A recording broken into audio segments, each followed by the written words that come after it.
First of all, support us Blake to continue with more stories and novels. The button that remembered. In a quiet town by the sea, there was an old tailor named Elias. He had a tiny shop filled with rolls of fabric, worn wooden mannequins, and drawers full of buttons, each different, each with a story. One day, a little girl named Leela walked in with her grandmother's coat. It was faded and missing a button. "This coat belonged to my grandma," she said softly. "She wore it every winter. Can you fix it?" Elias smiled.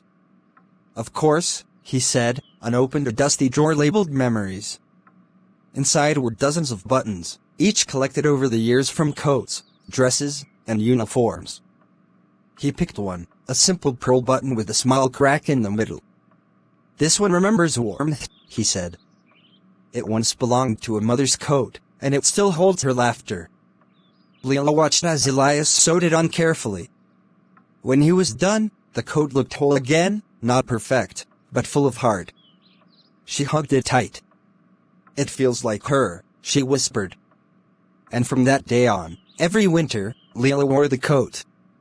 Not just to keep warm, but to carry a memory that would never fade. The following winter, as Leela was walking down her school street, one of her classmates, named Yasin, noticed the coat. He said with surprise, "That button.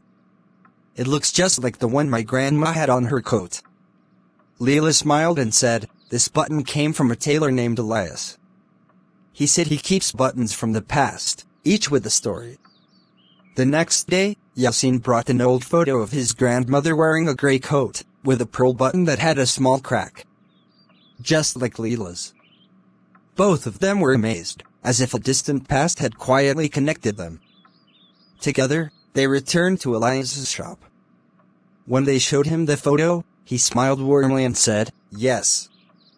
Buttons remember. And some memories find their way back.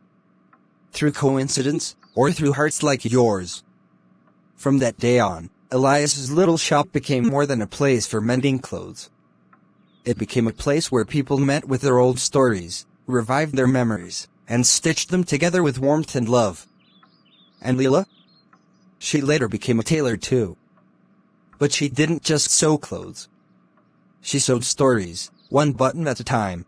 If you have completed this viewing, you can subscribe to the channel and activate the bell button to receive everything new, and don't forget to support us Blake.